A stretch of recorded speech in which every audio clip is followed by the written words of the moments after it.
It's been, there's only thing we can worry about is the stuff we can control. And so what we're trying to do is honestly, it sounds cliche, but just take it day by day and focus on, last week we were off in terms of games on the weekend. So we had Tuesday, Wednesday, Thursday, Friday to practice. So we really tried to, strip it down and just work on things that we felt like were necessary at that time and get the group back together and have a good Tuesday that leads into a good Wednesday that leads into a good Thursday. So our message has been focusing on the things we can control and then to the best of our ability every day do the best we can and then we put that in the rear view and we focus on the next day.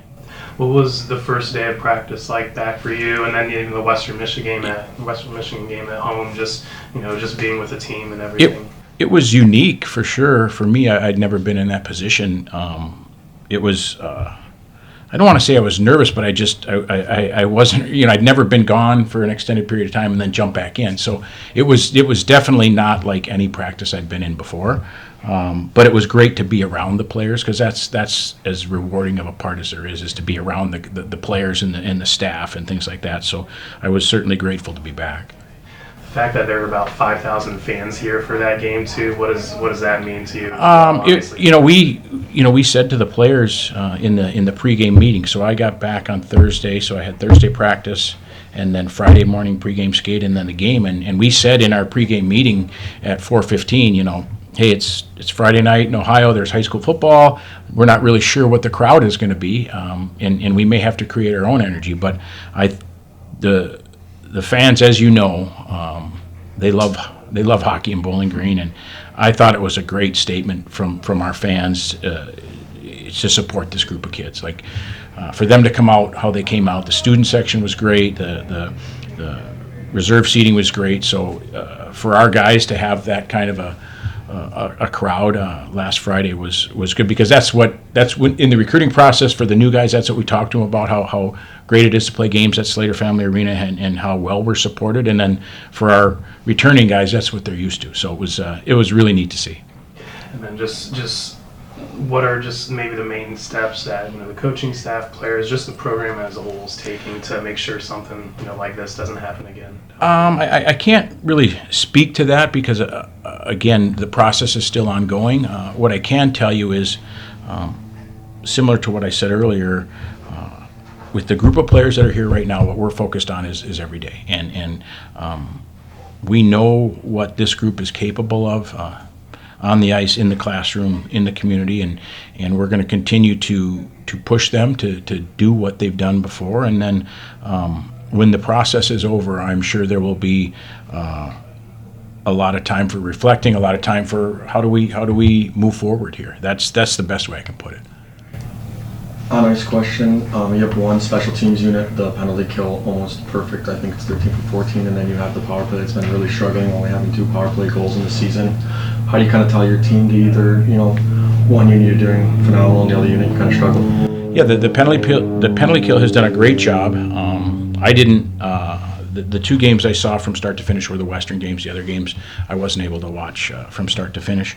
But I do know that we've got guys on the penalty kill that are confident, and Coach Carr's done a really good job. And penalty kill is, you don't necessarily have to practice penalty kill as much as you do power play. Penalty kill is more understanding what the other team is potentially trying to do and what they might be looking to do, and how do you get yourself in a spot to combat that. So it's more video preparation and then effort based, and then the power play takes practice and getting a group of guys that are comfortable together and working through sets and it takes time and practice. And I think a lot of times you'll see in the beginning of the year penalty kills are clicking at a pretty high rate and the power plays take a little time because we the one thing, whether we're dealing with players not being here or not, we haven't had a ton of practice time because of our schedule. We played on a Saturday and Sunday, and we had Monday off, so there's no practice Monday.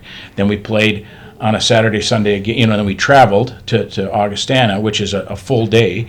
Then we played on Saturday, Sunday, didn't practice on a Monday. Then we played Western on a Friday, Saturday, so there's only 3 days of practice that week. And then you play, and we gave the players Sunday and Monday off, so that we haven't had a ton of time. never mind the number of players. So I believe in the kids we have and the group we have in terms of our power play, and it's gonna. We expect both units to be running at a pretty high level at some point.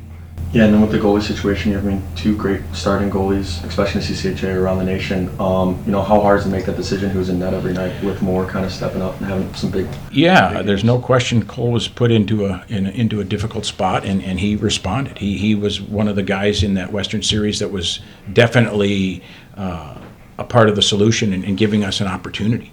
And so, you have to look at it as glass half full. We probably weren't sure how many games Cole would play up to this point, and the fact that he's gotten in there and done a really nice job certainly is a shot in the arm for his confidence, but it also reinforces what we felt about him through the recruiting process. And so now to be able to have Christian Stover and have Cole Moore, that certainly gives us options, and in goal, having options is a good thing. So many new faces on this team, obviously with transfers, a lot of freshmen getting time, just how have you guys just tried to build some chemistry on the ice, considering there are a lot of new faces? Yeah, we felt like, early in the year, we felt it was going to be important to get this group together and creating some relationships early because of the number of new faces. And we had a group come in called the Program, some active military members who are now in a leadership training role and have a company that goes all around the country and does leadership and team building training. And that weekend was outstanding for our guys. Our guys felt like it was really, really a good use of our time, and they were all invested in it, and that was a definite positive. And we've leaned on that over the last month. So we were aware of having to create some relationships in a short window because of the number of new faces. When I came back to a man, guys have said that they believe this is a really close group, and they like the group, and everybody fits, and they're excited about that, which gives us hope moving forward. That it is a group that believes in each other. It is a group that genuinely cares about each other. It is a group that wants to work together and move forward. So we're continuing to do that, and then me personally, because I was gone for a while, I was starting to build relationships with the freshmen we knew through the recruiting process. Some of the transfers, it's a little harder because you don't necessarily know them as well. But we had built some relationships, and it's just basically picking up where I left off and trying to make up for lost time. Yeah, talking about one of those new guys in that kind of leadership role, Spencer Kirsten was a captain, I believe, at Princeton. How big is that to bring a captain, into such a new young face? Yeah, he was a captain at Princeton, and Josh Nodler was an assistant captain as a junior at Michigan State. So those guys, their every day is really good, and they're grad students, and so they have a resume in college hockey, and they have experience that some of the young guys don't. They can talk them through it, whether it's in the Big Ten or Hockey East or the ECAC. They have experience in that, so for them to be able to answer questions and talk the young guys through some things is really good. And they're playing with new guys, which is beneficial to them, for everybody. And then Owen Ozar, he was a member of a national championship team at Denver, so he's got some experience. And especially last week when you're going into a difficult place to play in Kalamazoo, Michigan, and Western Michigan, Owen had played there. He understood it. He can talk. We can, as coaches, say this may happen or this could be difficult. But when players can have that conversation player to player, it's really important. So those three guys have definitely come in, not only helped from an on-ice performance standpoint, but from a leadership standpoint as well. Given, like you said, you came off that long week of practice and then a couple of days practice this week, what are your expectations for this week and against Mercyhurst? Our expectations is that we take another step forward. I said after the game Friday, I said after the game Saturday, we felt like as a staff, the group of players that were there and played in those games last weekend, did a really good job. They competed their tails off. They worked incredibly hard all game. We had a chance to win both nights against a top 7, 8, 9 team in the country, and both games were either 2-1 or 2-2 with 10 minutes left. So they were really good games that really challenged our group, and we felt like our group responded. The result wasn't what we wanted, but we felt like they responded. How great was it this past week and have, time off, a bye week? It came at a good time, no question. Yeah. It came at a good time. There's definitely, we needed, to just follow up on your question, we did need time to practice some things and work on some things as a group leading up to this weekend. And we got a chance to watch Mercyhurst. They had a great series at Notre Dame, and they're an older team that works really hard. They've got good goaltending. So it'll be another challenge for our group. Coach, we're here from WTOL. We just wanted to kind of get an update on where the team stands following the hazing investigation. What changes have you implemented? I can just tell you that it's still an ongoing process, and the university has released a statement. I can't comment on that right now. We're hoping that the process is finished up soon and we can move forward. Can you just comment on how often is hazing now a part of your conversation? Is it something that you talk about weekly or on an as-needed basis, or? What's that, Mike? I don't know. Yeah, I don't. That's a tough one for me to answer right now, based on the statement I just gave to you.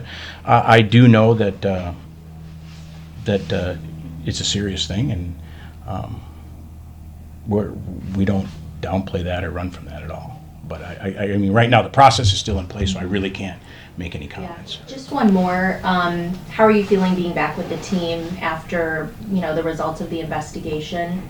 I'm appreciative to be back. I'm grateful to be back. This position means a lot to me, and our focus and what I mentioned to the group earlier here. Our focus is every day. We really can't do anything about yesterday, and if we start to look too far ahead, we're gonna not take advantage of our opportunity today. So our focus, and since I've been back, is trying to do the best job we can every day, and that's not just on the ice. That's in class and in the community and things like that.